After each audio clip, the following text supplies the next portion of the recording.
Halo, hai, assalamualaikum, selamat pagi. Nah, kali ini tuh aku mau sharing kepada para mami di rumah tentang resep MPASI salsabila. Nah, di sini tuh biasanya aku lihat dari buku resepnya MPASI atau mungkin dari beberapa sumber seperti YouTube, Instagram, pokoknya dari ibu-ibu yang sering sharing-sharing menu MPASI anak mereka di sosial media.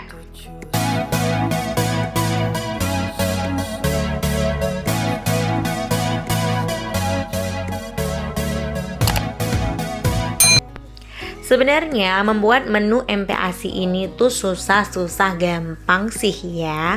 Kenapa aku bilang begitu? Karena kita harus mencari tahu menu apa yang sebenarnya anak kita suka, atau yang paling penting apa yang kita masak itu bisa membuat anak kita alergi atau tidak.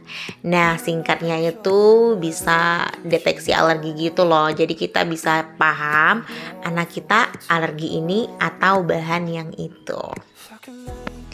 Syukurnya setelah aku coba beberapa menu dan aku hampir ganti-ganti menu itu per tiap harinya. Jadi Senin, Selasa, Rabu sampai Minggu itu menunya itu ganti-ganti. Dan sekarang usia salsabilaku sudah 7 bulan, memasuki 7 bulan. Jadi aku sudah paham apa aja sih yang dia suka dan apa aja yang dia tidak suka.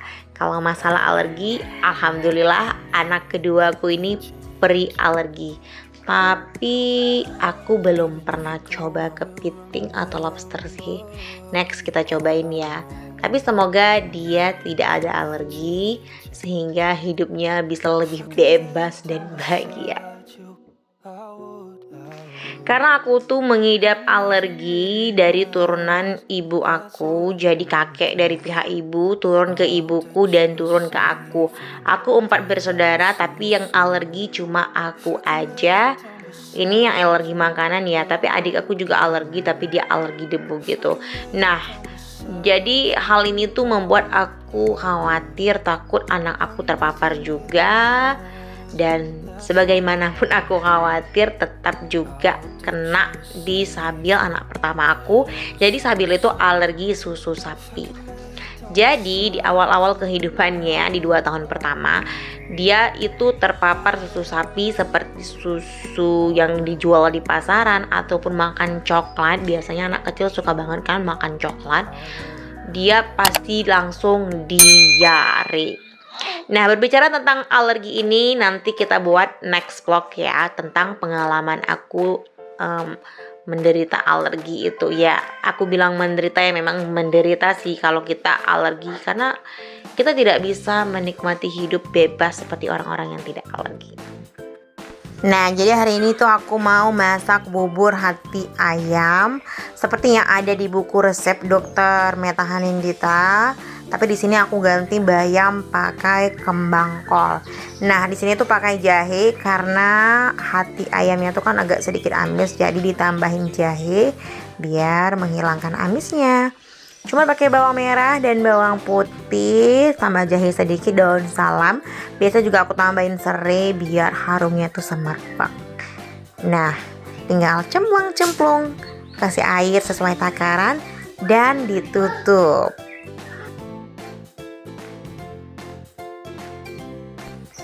Jadi ini dia takaran airnya. Ini tuh bawaan dari Baby Chef-nya ya. Jadi ketika kita beli Baby Chef ini, kita bakal dapet si takaran air ini. Ini aku kasih sedikit minyak canola sebagai tambahan lemak. Terus nanti di akhir aku kasih olive oil juga. Nah, sesuai petunjuk dari buku panduan Baby Chef-nya, di sini aku kan mau buat bubur. Jadi aku tinggal klik aja porridge. Nah, di sini tuh sudah tertera waktunya tuh 2 jam 30 menit. Terus ditutup dan ditunggu matang. Segampang itu. Gampang banget kan? Jadi mempersiapkan MPASI bayi jadi happy.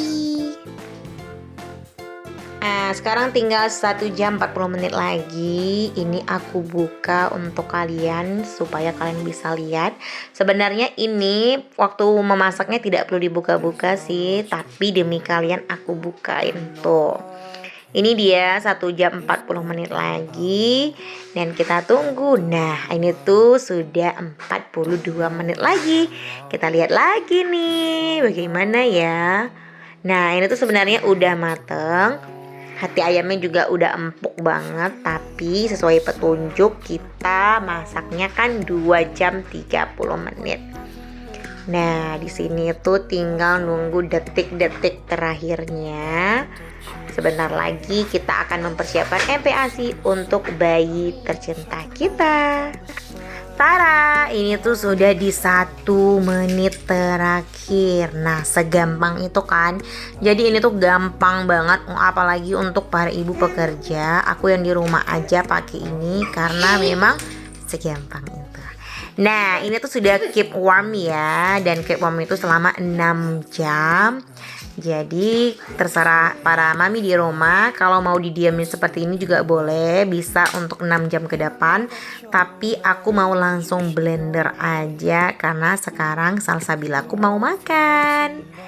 Nah, karena salsabila itu masih 6 bulan, jadi tentunya aku teksturnya tuh masih halus banget ya, karena dia tuh kan baru awal-awal makan. Tapi nanti para mami di rumah bisa sesuaikan tekstur dan porsi si bayi. Biasanya aku itu kalau masak itu memang untuk 1 kali makan atau 2 kali makan aja sih. Karena setelah aku perhatikan, Sabila itu tipe yang bosanan banget. Jadi kalau dia makan paginya itu pakai hati ayam, nanti kalau malam biasanya tuh dia bosan. Nah, itu biasanya aku tukar menu lagi biar anaknya happy. Dan memang MPASI ini kan tujuannya untuk memperkenalkan rasa kepada bayi.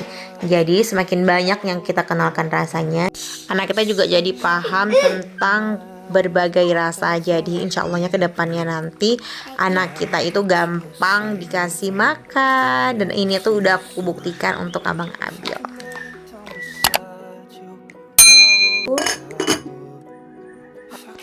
Nah, sekarang ini aku mau buat kaldu ayam kampung untuk salsabilaku.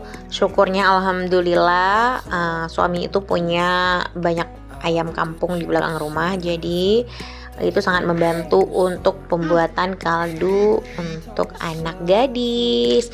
Nah, seperti yang tercatat di bukunya, kalau buat kaldu itu biasanya 3 jaman.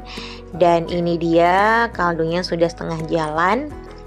Nah, ini tuh asli wangi dan harum banget. Nanti kalau pembuatan kaldu kita cuman ambil airnya aja, karena ini kan air kaldu. Ayamnya bisa dimakan oleh maminya. Nah, ini tuh disaring dan dipisahin ke cup-cup kecil, biar kalau masak tinggal dimasukin. Gampang banget kan? Nah, jadi itu aku buatnya tuh begini. Jadi kalau nanti aku masak menu lain, airnya bisa diganti dengan air kaldu ini. Dan pastinya rasa dari masakan itu pasti lebih enak dan gurih. Nah, ini aku mau masak lagi di menu yang berbeda. Caranya masih sama, stepnya masih sama. Tinggal kalian atur aja mau masak sup, kaldu, atau masak bubur seperti biasa. Nah, ini dia, aku mau masak ayam tahu pakai wortel. Sebenarnya kalau MPASI ini tergantung kreasi aja sih, kalian mau masak menu apa. Dan jangan lupa diperhatikan anaknya suka apa ya mami, karena ini kan yang mau makan itu anaknya bukan maminya. Setelah sebulanan ini aku melakukan sebuah penelitian makanan apa aja sih yang disuka ataupun yang gak disuka Sabila. Nah, aku menemukan Sabila itu ada sebuah kemiripan dengan aku. Dia suka makanan yang berkuah, tapi kurang suka yang makanan yang santan-santanan gitu.